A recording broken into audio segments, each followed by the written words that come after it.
So I'm thinking about that beautiful phrase, safe harbor, and wanting this center to be available to other people. And I'm inviting you to access what I'm accessing right now, the feeling I have of safety in this, my spiritual community. Even when I'm not here, I long for it, I miss it, and I go to other centers.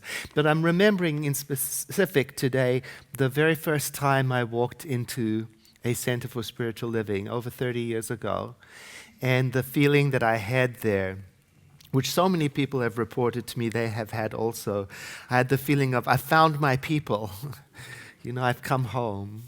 And so I want this to be available to other people who may not know that they have people, that they have a community who think and believe the way they do, and who are seeking to help raise the consciousness of the planet, one consciousness at a time.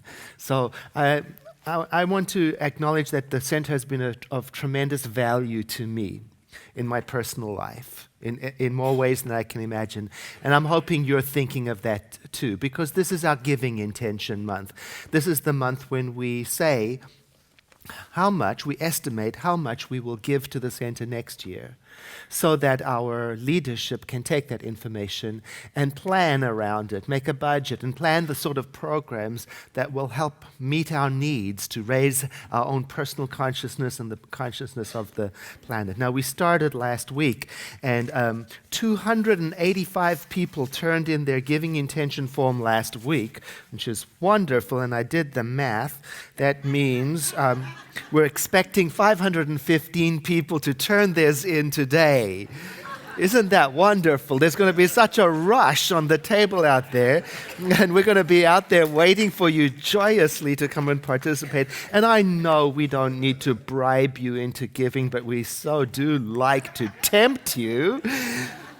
And we have this beautiful shopping bag. I mean, eco-friendly, and you become a walking advertisement for the Center for Spiritual Living. And this is the part I love the most. I like to do it every service. You just fold it up like that. And I mean, that in itself is worth a giving intention form right there. Yeah.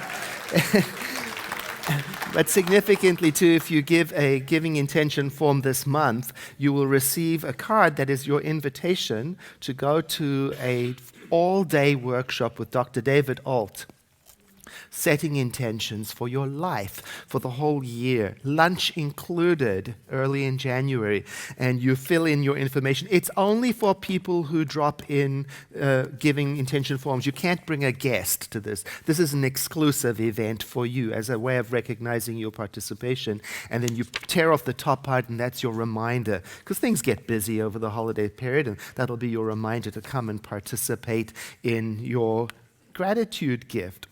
Last week I said to you that I would tell you about our nonprofit program. The way it works is every year we ask for your nominations, nonprofit organizations that you've either worked with, worked for, or benefited from their work.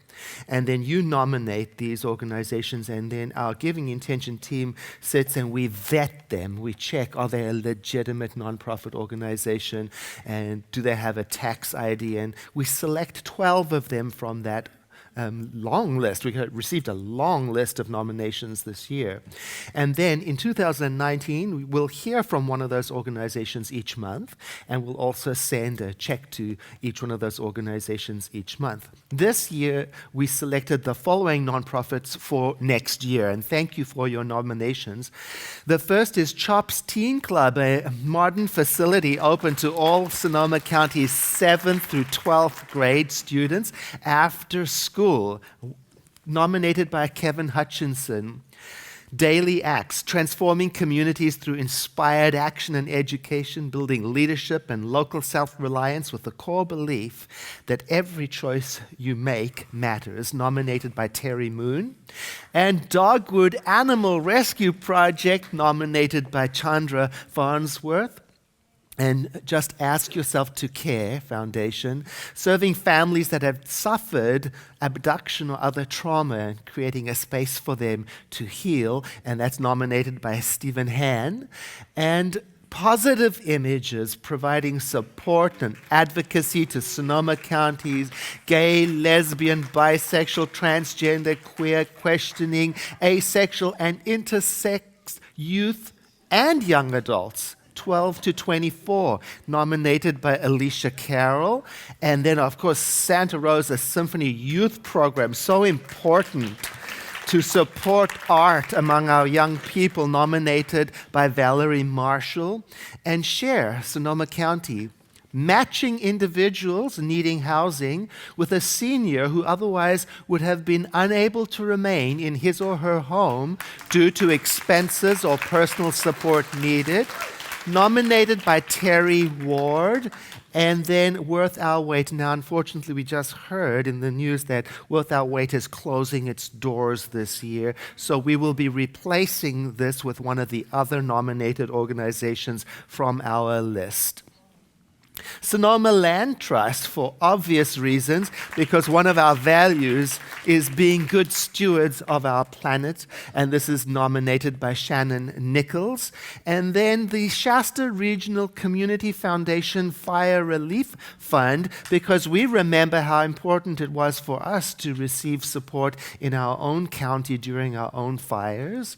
And COTS, 572 Lives, a new program with the goal over the next 3 years to rehouse 572 people impacted by the North Bay fires. And that was nominated by your own Giving Intention team.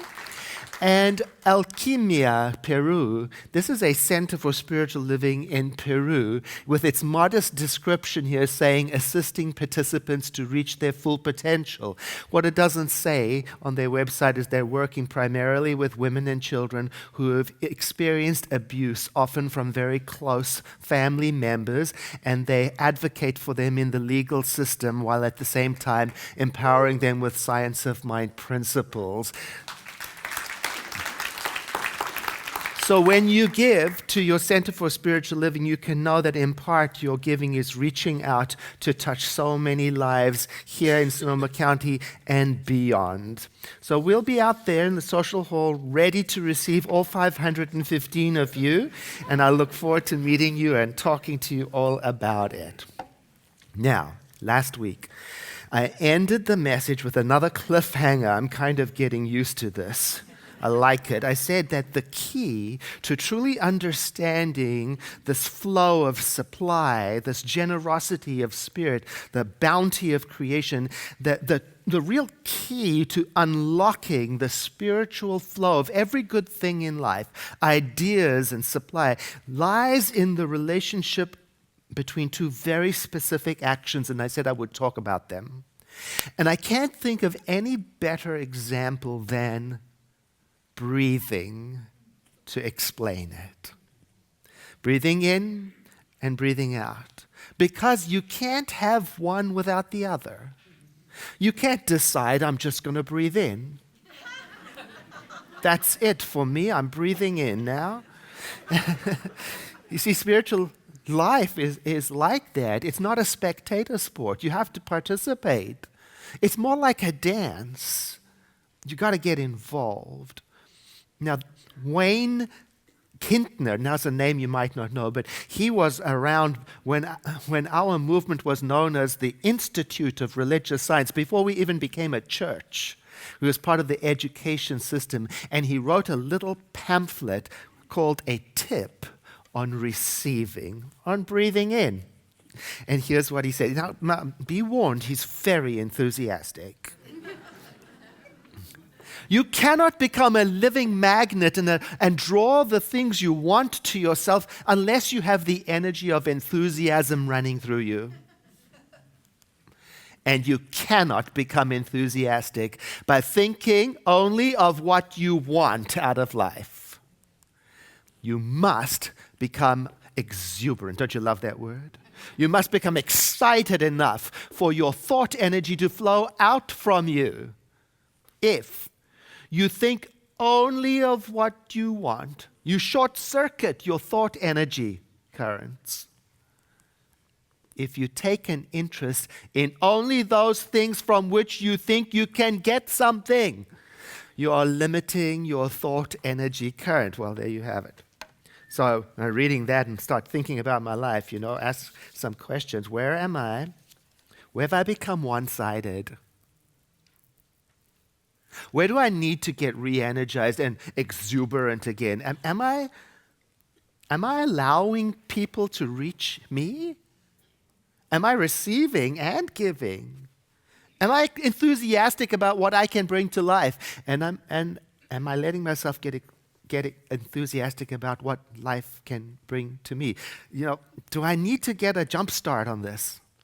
And this same Wayne Kintner, he has this idea that there is a sure way to get things started in life again if they've become stalled.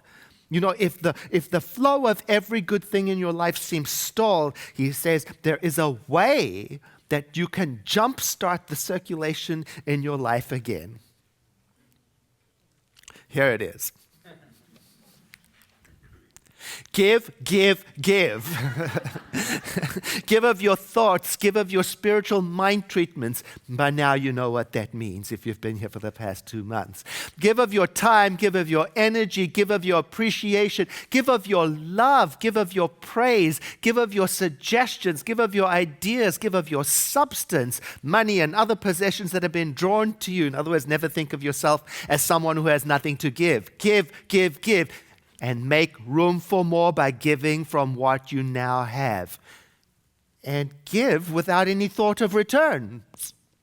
Give without expecting some specific benefit in return. Give lovingly, happily, and enthusiastically. Now, there is the important part. Lovingly, happily, and enthusiastically. We better highlight those words. Lovingly, happily, enthusiastically. Okay. So if you're feeling stuck in the circulation of every good thing in life, there is a way that you can get things going again. You can start to give. Now, whether that's your time, whether that's your energy, whether that's your kindness, whether that's your money, whether that's your affection, whether that's your expertise, just start giving. In fact, especially give what you want to receive more of. And then make it into a routine. In other words, make it a very active part of your life. Into a practice so it's so regular that it becomes as natural to you as brushing your teeth or as breathing in and breathing out. And since we are right in the middle of our Giving Intention program for our center, let me share some tips about giving to a religious institution. Don't give your money, time, or skills to a place if you resent it as a religious institution. Because, as we will learn later, the attitude with which you give sets up the way that you receive. Don't give your time, money, or skills if you feel manipulated into it or persuaded to do it. Because manipulated giving results in a feeling of emptiness, both for you and the organization. It's not going to be good for anybody. As we will learn later, the attitude with which you engage sets up how you receive. There are plenty of places to give where you can feel free and in harmony. Give to a place where you are in harmony with the values of that place, where you believe in their mission, where you don't feel manipulated, where you are spiritually fed, where there are plenty of places to give, just as long as your giving is lovingly, happily, enthusiastically done. Because don't you know? When you take lovingly, happily, enthusiastically out of it, then giving becomes something else, becomes a task, becomes doing, and receiving becomes something else. It becomes taking. I was a visitor at a theme park in Southern California And there was a young woman, staff member, she was dressed up in an outfit, and she was giving out candy and balloons to the kids all around her.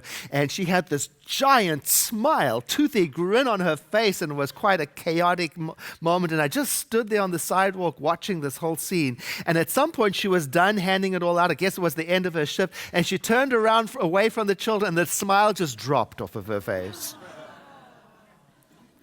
I went, oh, wow. I got it in that moment. There was no obvious connection between what she was doing and the recipients of the... It wasn't giving. It was a job. It was a chore. It was a doing. I don't blame her. It was, oh my God, those kids.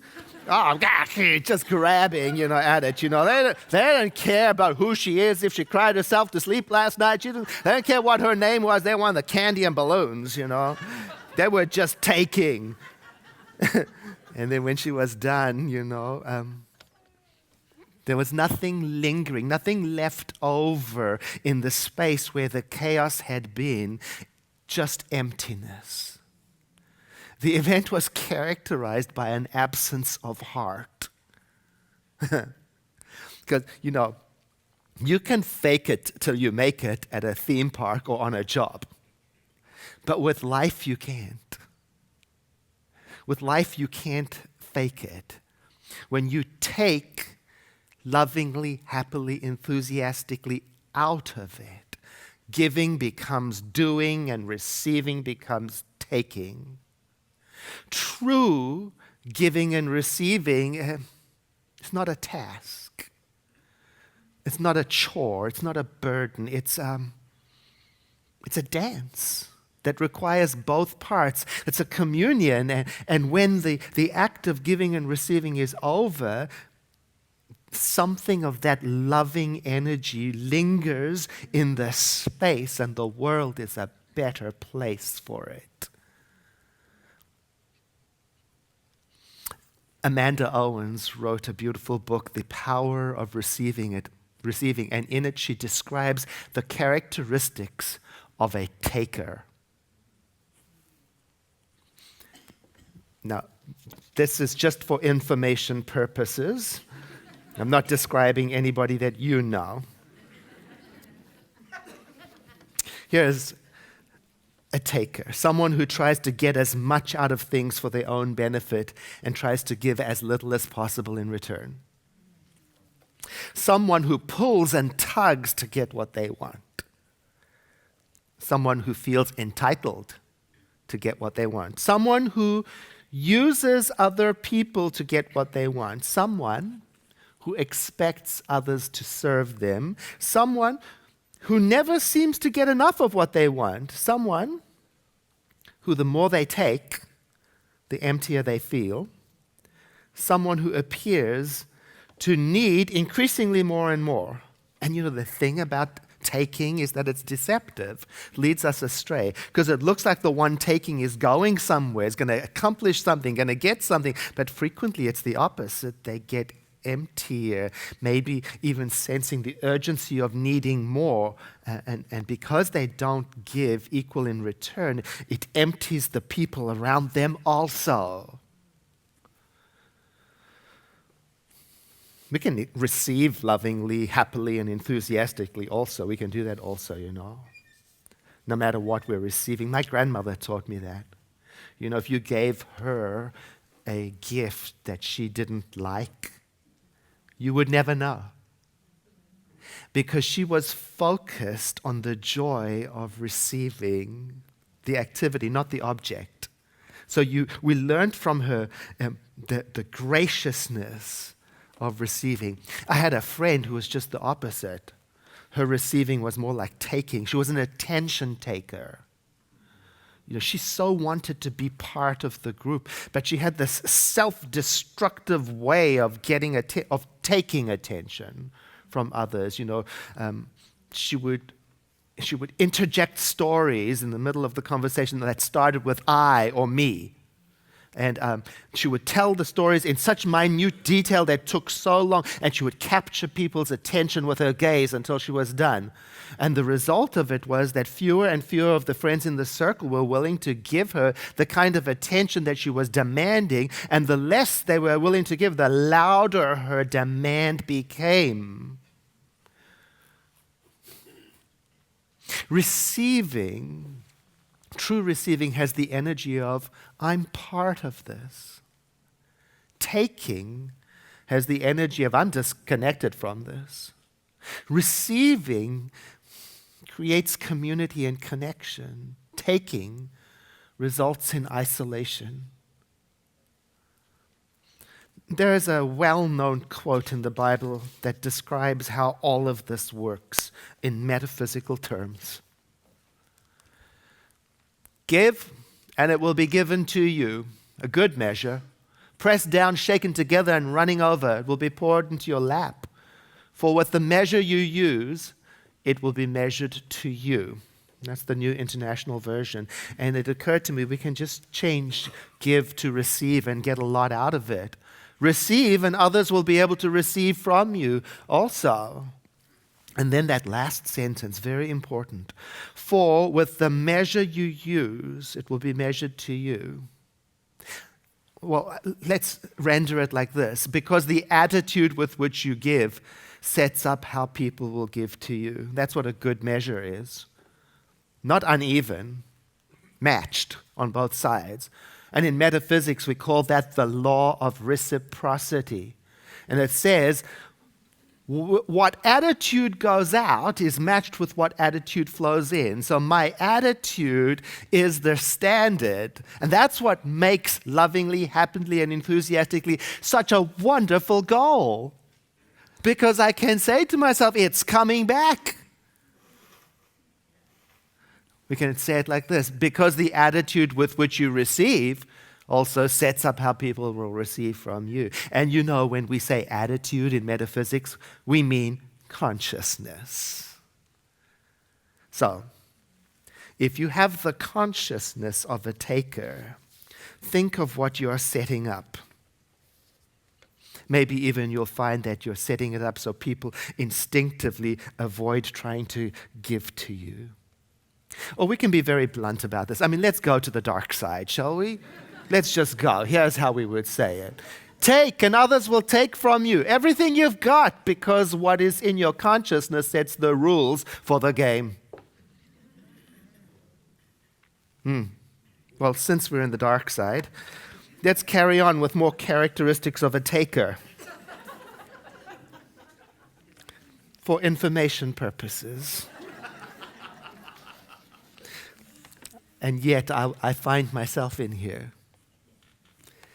Are you convinced that most people are takers, so you maintain a high alert not to be taken advantage of yourself?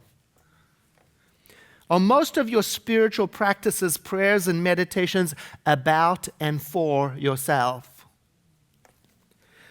Do you do whatever you can to make yourself happy and avoid anything that makes yourself unhappy, even if doing so makes other people unhappy? Do you give up or move on when you don't immediately get what you want? Do you leave charitable contributions to other people to take care of? Do you remind people how much you've given to them? Do you start conversations talking about yourself? Well, yes, sometimes. Oh, this one, I don't even know if I should read this one. Yes? Okay. It's harsh.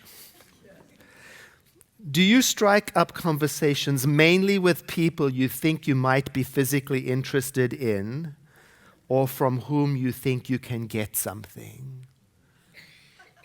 Oof. In conversation, do you spend most of the time talking and expect others to do the listening? Oops. Oh, this one. Would you say that you don't particularly care what other people think of you? Oh dear.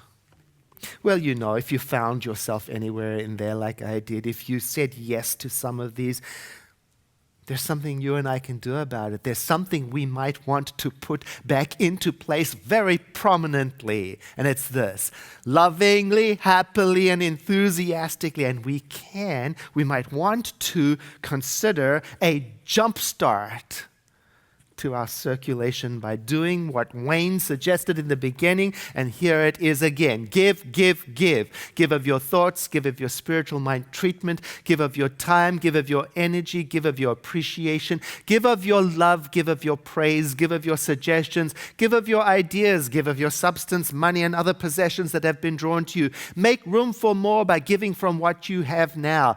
Give without thoughts of returns. Give without expecting some specific benefit in return. And here it is. Give lovingly, happily, and enthusiastically. And somebody might be saying, yeah, but what about the danger of becoming an over-giver? You know? You know that. That's why when we try so hard to be agreeable by giving whatever, overcompensating with giving, because you know that has its own problems too. Yeah? I mean, it can lead to being exploited. It can lead to feeling resentful. And that is exactly what we're going to talk about next time we're together.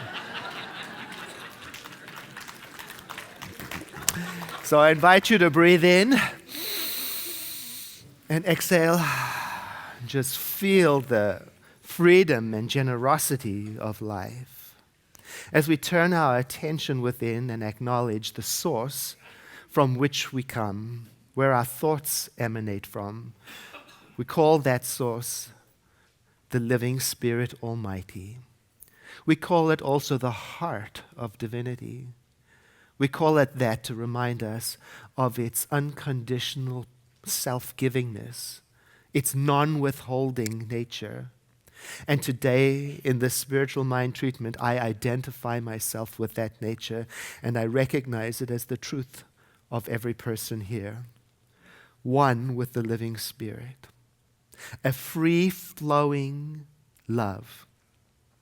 And as I speak these words of prayer, I'm being reminded from within that as I give, just like my breathing in and out, I am not depleted, for I'm drawing from a source that is eternal.